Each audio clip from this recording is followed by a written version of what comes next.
Okay, so continuing with the halachos of Bor Mara'esh, the candle we use for Havdalah. So yesterday we discussed that a person has to be close enough, in close proximity enough to get benefit from the candle. The custom is to shine, to differentiate between the fingernails and the skin.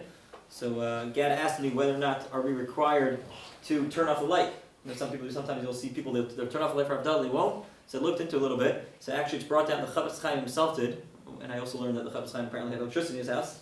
I was unaware of that. But apparently the Chafetz Chaim himself was careful to turn off the electricity so they could benefit. And others say no, it's not an issue because again, like we said, you don't actually have to benefit, you just have to be close enough.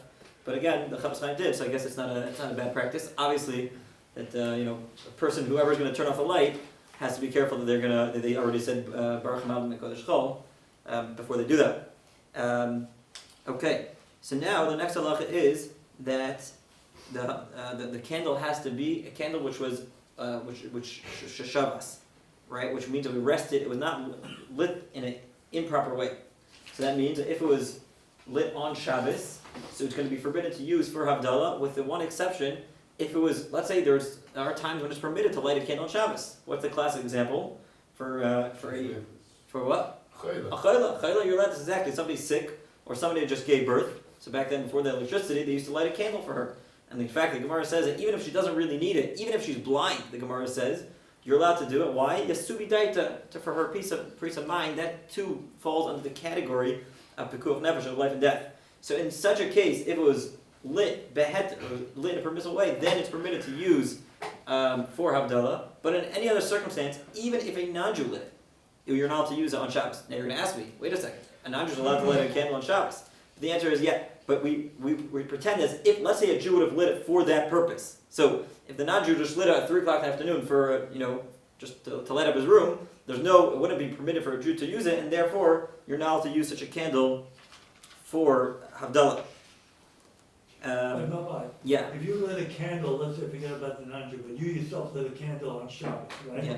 So you broke Shabbos.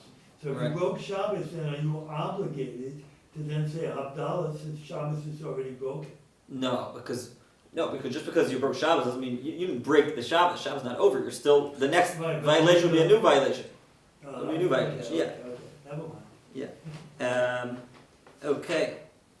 So let's say now we also mentioned that we're not allowed to make Havdalah on a candle that belongs to non-Jews because we're afraid that perhaps it's used for Avodah Zarah. So let's say a person, the Gemara talks about a case where a person is approaching a city and he sees these big fires in the city and he happens to have to say the bracha of Bor Mara'esh. Is he allowed to do it? Right? This happens all the time, right? Doesn't happen to you guys? Happens to me. So are you allowed to do it? So the Gemara says as follows: you have to take out your handy polling, your statistics of the city, and if 51% of the city is Jewish people, then we follow the majority, and therefore you can assume it's lit by a Jew. But if it was 51% non-Jews, then you may not rely on it because you'd have to assume that it was a non-Jewish fight. However, even if it's a half-half, you may still rely on it. Okay, so let's say it's sparks that come out between if you take 2 sticks and 2 rocks. So if there's 2, and it creates a spark, you can make a Bor Mara'esh on that. Why? As we mentioned, that's what we're commemorating when Adam HaRishon created fire on Motzei Shabbos, on the very first Motzei Shabbos. That's why we make Havdalah in the first place. So one may make Havdalah on that. However, as we mentioned, on Motzei Yom Kippur, it serves a different purpose, right? On Motzei Yom Kippur, it's not Motzei Shabbos. Not every Motzei. Sometimes it falls on Shabbos, but it doesn't always fall on Shabbos. Motzei Yom Kippur is rather it has to be an Arsha Shabbos. It has to be a candle which was lit before Shabbos, and we're saying that this was not allowed to be used during the day, and rather only tonight. So in such a case, one was not allowed to make Havdalah on it. Rather, one must have a proper candle for Yom Kippur. Yeah, we're meant to ask. Yeah, question. I hope I'm not asking a question about something you mentioned yesterday, but not a problem. I heard last week something that we look on the fingernails to memorize that the first Adam HaRishon היה covered with the nail or something like that. As far as what is the reason that? So it's brought down that the fingernails are siman bracha because they're always growing, right? Or you always have to constantly cut your fingernails. So we want to start off the week with bracha, and that's why we read after Havdalah, we read the psukim V'yitil L'cha Elokim, which talk the brachas that Yitzchak gave to Yaakov.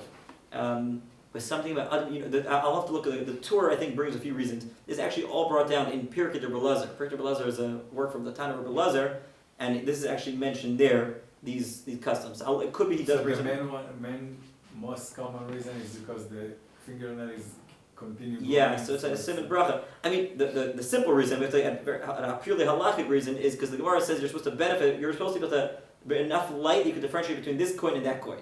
I forget the exact coins between. Do you remember the Nosach? Between two different types of coins that they had back then, Italki and something else maybe.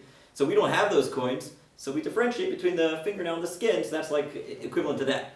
But the Torah already brings down is something special about the fingernails itself.